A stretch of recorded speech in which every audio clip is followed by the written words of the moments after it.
السلام عليكم ورحمة الله وبركاته.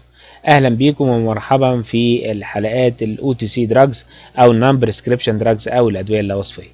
اتكلمنا في الحلقتين اللي فاتوا عن أدوية الكحة، يمكن خدنا في أول حلقة الأدوية اللي هي الخاصة بالدراي كاف أو الكحة الجافة، وخدنا في الحلقة التانية الكحة الصدرية اللي مصحوبة بإنتاج بلغم أو اللي هي بنقول عليها الشيستي برودكتيف كاف. النهاردة إن شاء الله هنكمل مع بعض سلسلة أدوية الكحة، وهنكمل مع بعض الرف كمان في الأو تو سي فارماسي. النهاردة هنبقى مع بعض بنشوف الكحة الصدرية مع اللي هي غير مصحوبة بإنتاج بلغم، واللي بتبقى ناتجة عن احتقان في الصدر أو اللي احنا بنسميها الشيستي نون برودكتيف كاف. الشيستي نون برودكتيف كاف بنتعامل معاها بمزيلات الاحتقان أو الدي كونجستنس، وهي دي بيبقى في أدوية الكحة عبارة عن مادتين اللي هما الإفيدرين والسودو إفيدرين. الإفيدرين والسودوإفيدرين بيشتغلوا عن طريق ان هما دول بيعملوا تأثير تعاضدي او بيقووا الفعل بتاع النور ادرينالين. والنور ادرينالين ده هو ده الموصل العصبي الرئيسي في نهايات الاعصاب. وطبعا ده بيبقى في مستقبلات الادرينالين في الانسجة المختلفة في الجسم. فطبعا بتيجي المادة اللي هي الديكونجستان دي او اللي هي بتعمل تأثير تعاضدي لتأثير النور الادرينالين، بتنشط كل من المستقبلات الادرينالينية بتاعة الالفا ادرينرجيك ريسبتور، فده بيؤدي الى ان ده يحصل تضييق للعضلات الملساء، وفي نفس الوقت بيعمل تضييق للشرايين بتاعة الدم الصغيرة. ده طبعا بيزيل حالة الاحتقان. حاجة تانية ان هو بيبقى عن طريق تنشيط هذه المواد للادرينوريسبتور او المستقبلات الادرينالينية من فئة البيتا او بنسميها البيتا ادرينوريسبتور. ده بيعمل برونكو دايليتيشن، يعني بيعمل توسيع للشعب الهوائية. يبقى هي بتعمل حاجتين، انها بتزيل الاحتقان عن طريق تضييق الشرايين الدموية، زائد انها بتعمل توسيع للشعب الهوائية عن طريق تنشيط البيتا ادرينوريسبتور. طيب هي ليها كمان اثر ان هي بتأثر على المخ بطريقة ان هي بتزود تنشيط المخ او بتعمل CNS stimulating effect. فطبعا الفعل بتاعها اللي هو بيضيق الشرايين زائد اللي هي الفعل تنشيط المخ، ده ممكن بيؤدي الى ان ده يكون عيب في هذا الدواء، بان هو ممكن ان هو بيرفع ضغط الدم. فده طبعا يعني هنعرف قدام شوية، هنعرف ده ممكن ازاي يأثر على اختياري للدواء. بالنسبة للآثار الجانبية للأدوية دهيت، ان هي بتتمنع مع الناس اللي هم عندهم مشاكل في القلب او عندهم كارديو فاسكولار كونديشن او جلوكوما. يعني الجلوكوما والناس اللي عندهم امراض القلب ما بياخدوش المنتجات اللي هي مزيلة للكحة اللي فيها مزيلات الاحتقان، اللي هي ايه؟ اللي هي الافيدرين والسودوافيدرين. غير كده ان الافيدرين والسودوافيدرين بيعملوا تداخل مع التمثيل الغذائي، وده بيتضمن عملية التمثيل الغذائي للجلوكوز. ده معناه ان اي مريض للسكر او الغدة الدرقية ما بينفعش ان انا اديله ادوية للكحة فيها المادتين دول. غير طبعا زي ما احنا قلنا ان هو ليها فعل منشط للمخ، فيفضل طبعا انها ما تتخدش عند وقت النوم، لانه ممكن اللي هياخدها هيفضل صاحي طول الليل.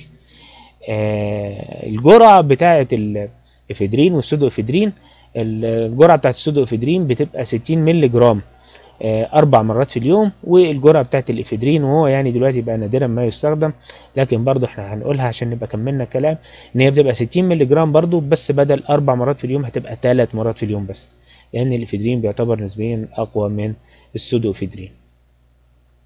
بالنسبة بقى للتفاعلات بتاعتها، ان هي بما ان هي تعمل تأثير تعاضدي مع النور ادرينالين، ففي بعض المواد زي او الادويه زي اللي هي المونوماين اوكسيديز انهبيتورز، او اللي احنا يعني زي ما كنا بنسميها الماو انهبيتورز.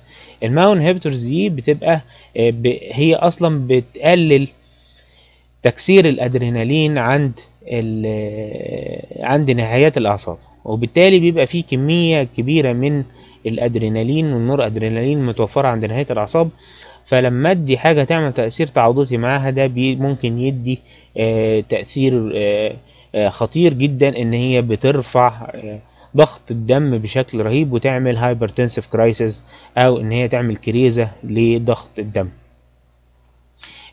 زائد ان هي برضو المزيلات الاحتقان الفمية دي، او اللي هي بتتاخد عن طريق الفم، بتبقى ممنوعة مع الناس اللي هم بياخدوا البيتا بلوكرز، او اللي هي مغلقات مستقبلات البيتا، لان هي زي ما احنا قلنا بتنشط مستقبلات الالفا.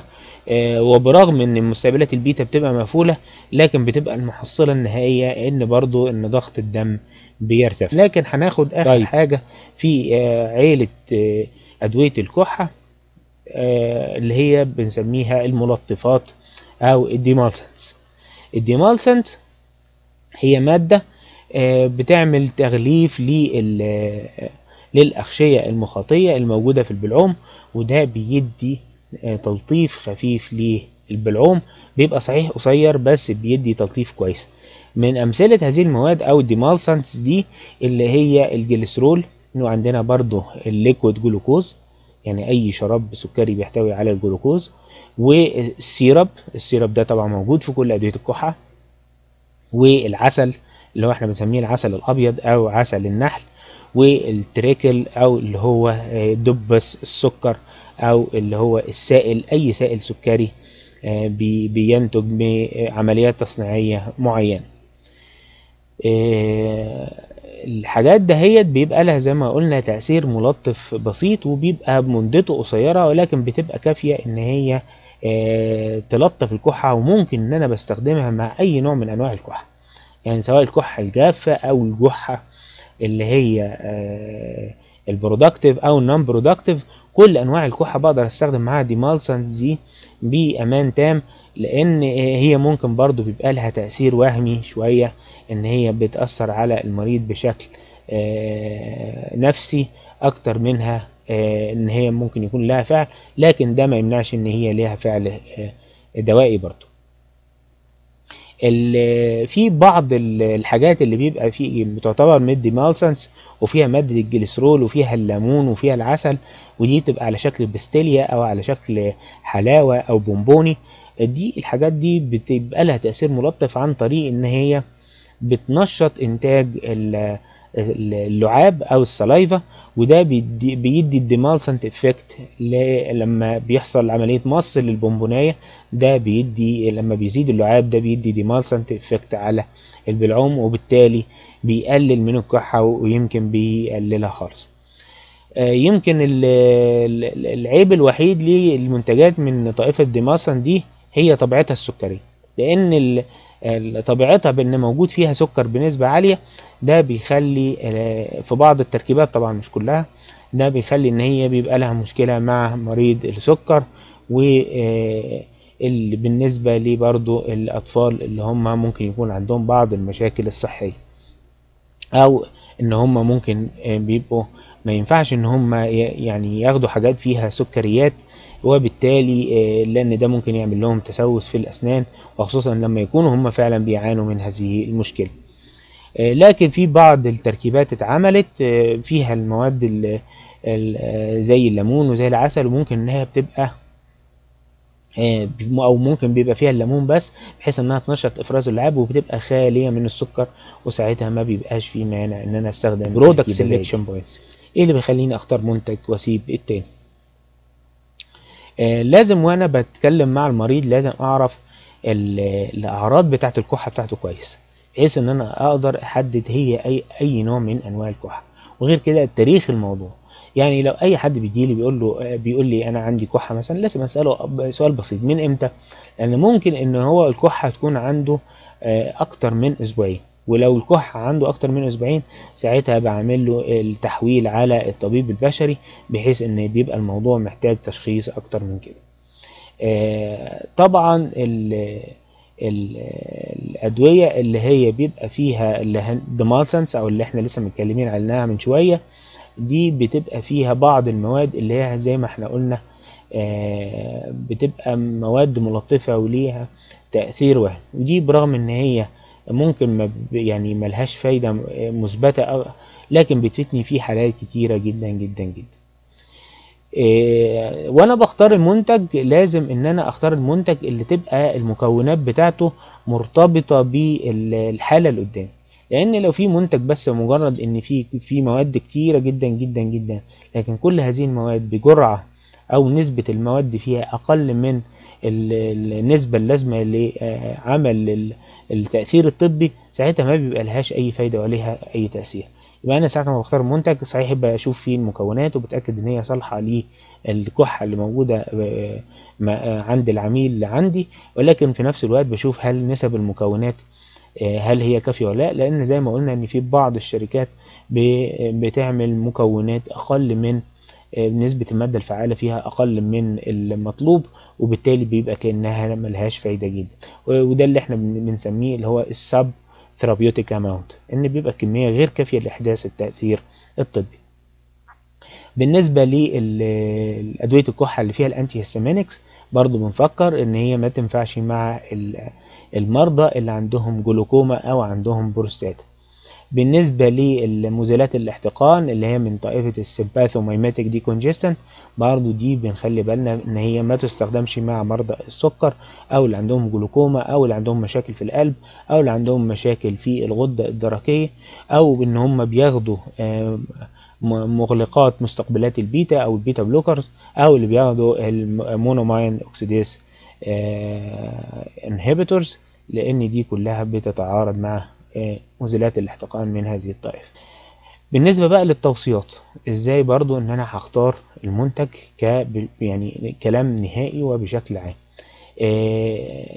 ان بالنسبة لمثبطات السعال او الكحة بيبقى افضل مادتين عندي هم الفولكوداين والديكسترو او الديكستروميثورفين.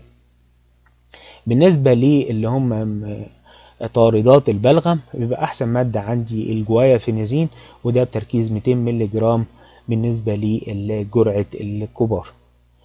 بالنسبة للكحة اللي هي غير مصحوبة بإنتاج بلغم بس بتبقى معاها احتقان في الصدر، يعني معنى كده انها بتبقى كحة جافة وفي نفس الوقت في تزييق في الصدر، ويزي كاف، والمريض بيحس ان في ضيقة في صدره اللي هو تايتنس، دي بتبقى احسن حاجة ليها الديكستروميثورفين مع السودوفيدرين، بحيث ان الديكستروميثورفين هيعمل تثبيط للكحة والسودوفيدرين هيعمل توسيع للشعب الهوائية. بالنسبة للكحة المصحوبة بإنتاج بلغم ومعاها في نفس الوقت احتقان بيبقى أفضل حاجة ليها هي الجوايافينيزين مع السودوفيدرين. بالنسبة للديمالسنس زي ما احنا قلنا بيبقى مجال الاختيار فيها واسع جدا، لكن مع مرضى السكر بختار لهم الحاجة اللي بيبقى فيها الحلاوة او البونبوني، بيبقى شوجر فري او خالي من السكر. وبكده نكون خلصنا حلقتنا النهاردة وخلصنا أدوية الكحة كمان، ونتقابل مع بعض الحلقة الجاية إن شاء الله، ونبتدي في رف جديد في صيدلية الأوتو سي، ونكمل حرف السي. معلش مطول معانا شوية لكن إن شاء الله بنكمل واستودعكم الله، والسلام عليكم ورحمة الله وبركاته.